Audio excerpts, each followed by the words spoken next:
Hello everyone good morning कि खबर सकलो भाले आछे न आरु सदाय भाले থাকিব দেই। আজি মই আপোনালোকলৈ এটা নতুন ৰেচিপিৰে মোৰ চেনেললৈ আপোনালোকক ওয়েলকাম জনালো। আশা কৰো আপোনালোকৰ ভিডিওটো ভাল লাগিব। মই আজি বনাব লৈছো বগৰী আচাৰ। বগৰীখিনি মই ভালকৈ ধুই ললো।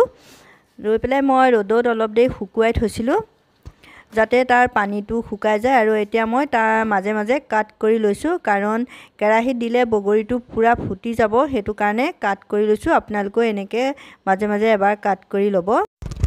এতিয়া মই গুড়খিনি কাটি লম। গুড় মোৰ আধা কেজি, বগৰীও আধা কেজি, গুড়ো আধা কেজি, কিন্তু মই গুড় আধা কেজি পুৰা দি নিদু, মই অলপ কমাই দিম যেহেতু বগৰীটো ইমান বেছি টেঙাও নহয়। গুড়খিনি মোৰ চকলিয়াই হৈ গৈছে। এতিয়া এখন কেৰাহী মই পাতি দিলো। কেৰাহীখন গৰম হলত মই মিঠাতেল দি দিলো। বগৰী মিঠা আচাৰ বনাবলৈ সকলোৱে জানে, কিন্তু মইনো কেনেকৈ বনাইছো তাকে দেখুৱাইছো। আৰু তাত মই পাঁচফোৰণ দিলো 1 চামুচ আৰু জিৰা দিছো 1 চামুচ। এতিয়া এখিনি মই ভালকৈ ভাজি লম।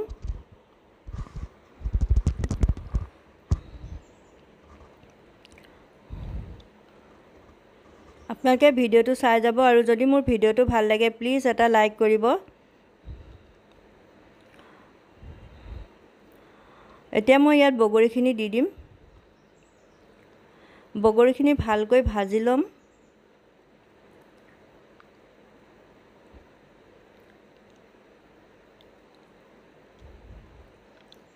এতিয়া মই ইয়াত দিছো ক'লা নিমখ।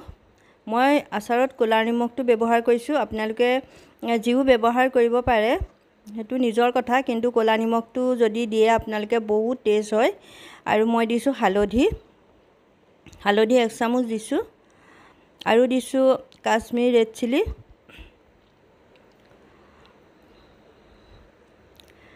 কাশ্মীৰী ৰেড চিলিটো দিলে কালাৰটো আনে। আৰু ইয়াত দিছো মই পাঁচফোৰণ মানে গৰম মছলা মই ঘৰতে বনাই থৈছিলো, সবখিনি আছে ইয়াতে।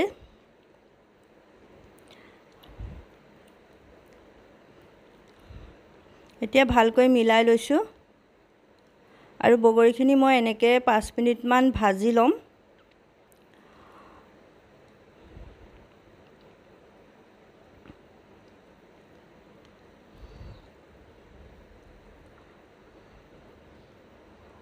আপোনালোকে ভিডিও চাব না প্লিজ।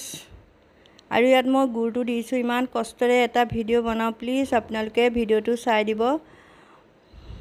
আৰু मेरा हिंदी भाई बहन लोग वीडियो प्लीज़ देख लेना और कमेंट में बताना कैसा हुआ।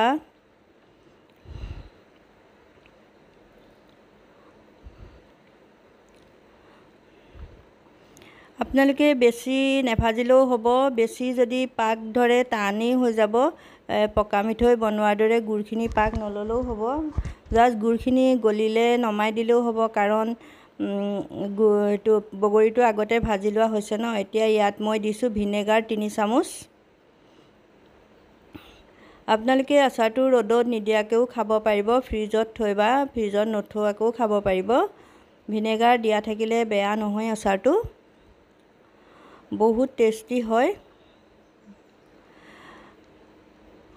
মোৰ এতিয়া এখিনি হৈ গ'ল, নমাই ললো। এতিয়া মই এখন প্লেটলৈ উলিয়াই লম।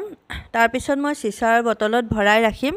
বটলটো ভৰাতে চাব যাতে পানী নাথাকে, ভালকৈ সাফা কৰি ৰ'দত দি আচাৰখিনি ভৰাব, তেতিয়া আচাৰখিনি বেয়া নহয়। আৰু কেনেকুৱা লাগিছে প্লিজ জনাব দেই আপোনালোকে কমেন্টত। এতিয়া মই পুৰি বনাইছো আৰু মই পুৰি লগত খাম, খাওঁ লাগি আছে।